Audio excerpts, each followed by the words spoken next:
Karen's sisters stole my ranch's backyard for a wedding, so I unleashed a honking army of geese. Have you ever come home to find your private land turned into someone else's wedding venue with zero permission? Because that's exactly what happened to me. I'm Wyatt Thornhill, rancher, widow, proud owner of 32 acres of blood, sweat, and goose-fertilized earth just outside of Waco, Texas. I don't bother people. I fence my property. I mind my business. But Karen and her sister, they see fences as suggestions. It started with a sound, not the usual wind in the oaks or the distant yodel of my geese. No, this was beyond loud, playing on my land. I walked out from the barn with a wrench in one hand and a banana in the other, and what I saw nearly made me choke. My entire back pasture-normally home to grazing goats and retired roosters was now a damn Pinterest board explosion. Pink tents, a bar on wheels, folding chairs lined up like a military parade, and, smack in the center, a rickety white arch that looked like it was glued together by glitter and delusion. And then I saw her. Karen, or, as I've come to know her, Queen Entitlement of HOA Valley Estates. She was sweating through her rhinestone visor, waving her arms like she was summoning the spirits of suburban arrogance. Beside her, her sister taller, but somehow wearing a tighter dress, was barking orders at a teenager holding a tray of mismatched wine glasses. I stomped down the hill. "Excuse me, what the hell is this?" Karen turned, that sharp, sour expression already carved into her bloated face. "Oh, you must be the groundskeeper. You're late." The portable toilets were supposed to be moved. I blinked. I actually looked behind me like maybe she was talking to someone else. "Ma'am, this is my land. That's my fence you tore down. What are y'all doing here?" Her sister scoffed. "Your ranch has such a rustic elegance. We figured you'd be honored." I don't know what kind of suburban delusion these two were swimming in, but I was about one insult away from letting loose the beast. "You broke onto my land. That's trespassing." Karen held up a finger like she was silencing a toddler. "Actually, we filed a temporary venue use with the HOA. It's legal for neighborhood events." "I'm not in your HOA." Dead silence. Even the DJ stopped. Then she blinked.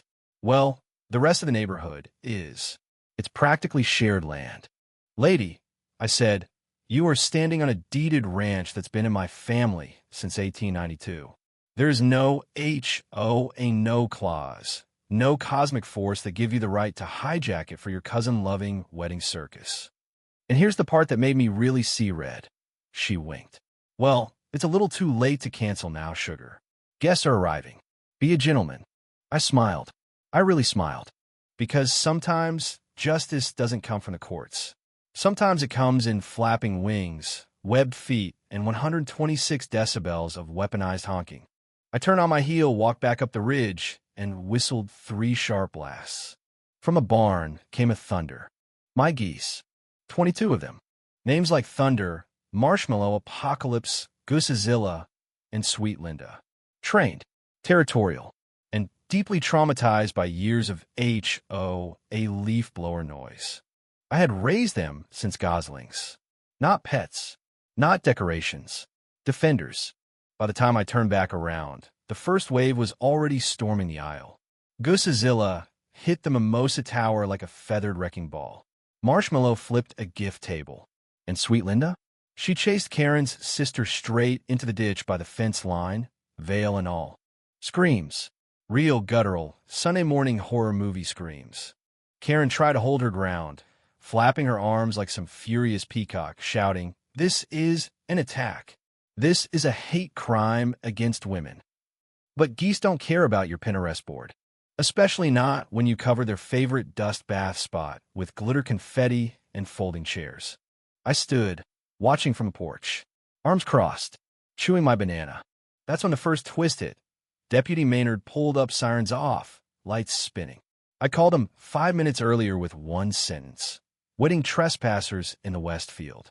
Bring backup and a camera." "See, Maynard? He's also my cousin. Grew up on this land." And he brought the drone. And just as Karen began shrieking about legal action and implied venue use, the drone caught her yelling on camera, "We don't need permission. It's just some hay and dirt." We'll pause the chaos right there.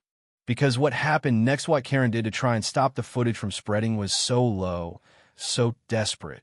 It triggered twist number 2 that changed everything. Karen must have realized just how bad things looked when Maynard stepped out of the cruiser with that slow, deliberate stride. Sunglasses on, clipboard in hand, drone still buzzing overhead, recording every second of the honking pandemonium. "Ma'am," he said with all the patient authority of a man who'd seen one too many HOA disasters, "you and your sister are on private property with no written consent, and we've got at least 6 violations, including trespassing, destruction of fencing, and unlicensed event planning." Karen turned beet red. "You can't be serious. This is just a misunderstanding. Look at this." She pulled out a sheet of paper. "I printed the HOA community policy." Maynard raised an eyebrow. "Ma'am, this ain't your community." Karen's mouth opened, closed, opened again. Her sister was now huddled under a folding table, a goose standing guard like a fluffy bouncer. Karen tried a new tactic. She reached out and slapped the drone out of the sky. Crack! It landed with a plastic crunch, and a spinning propeller whizzed right past her nose. "Bad idea. See, destroying surveillance equipment? That's felony property damage." And Karen had just committed it in front of 30 wedding guests, a sheriff's deputy, and a camera that was still live streaming to Facebook via Maynard's body cam. That was twist number 2, the live stream. I hadn't known Maynard went live until my phone buzzed in my pocket. A flood of notifications. Apparently, someone had recognized Karen's sister as the same woman who ran an illegal puppy mill back in Missouri, and the state had a warrant out on her. You could hear the collective gasp from the live stream audience. Karen didn't know that yet. Meanwhile, one of the geese had managed to rip through the pastel cake table, and another waddled off with a bouquet in its beak. Flower petals flew like confetti at a divorce hearing. I walked back down to the wreckage, slow, calm. Karen was still screeching about reputations and defamation, and, "Do you even know who I am?" I looked her dead in the eye. "I do now. You're the lady who thought stealing land was no big deal, who ignored fences, ignored law, and then blamed me for defending what's mine." I turned to the guests. "Y'all might want to find another bride. This one's about to be busy." That's when Maynard finally snapped the cuffs on her. One for Karen, one for her sister. A double wedding of justice, you might say. As they were led to the squad car, Karen twisted around and screamed, "I'll sue you. You'll regret this." But I didn't. I never have. Because the video went viral. Over 3 million views by the end of the week. My inbox was flooded with support. One guy from Oregon offered to send his geese just in solidarity. The local news picked up the story. Goose Squad defends ranch from wedding trespassers. HOA president arrested. Even better? Turns out their HOA was under federal investigation for racketeering and falsified property claims. Karen's little stunt pulled the lid right off the boiling pot, and half the board went down with her when audit reports revealed years of shady fines and stolen neighborhood dues. I didn't even have to go to court. The land spoke for itself. In the aftermath, I fixed the fence, scrubbed the glitter out of the pasture, and gave my geese a feast of watermelon and cabbage that could rival any wedding spread. They earned it. So did justice. And Karen? She lost her HOA presidency, her job, her freedom for 6 months. And her sister? Well, Missouri was very happy to welcome her back. Sometimes, all it takes is a honk to shake the world. And now, when folks visit my ranch, there's a sign out by the gate. A carved wooden board nailed to an old fence post. It reads, "Private ranch. Trespassers will be honked at." They laugh. They take pictures. But they also never cross that fence. Because geese don't forget. And neither do I. Was I wrong to defend my land with everything I had, including my geese? Or did Karen finally get what she deserved? BND.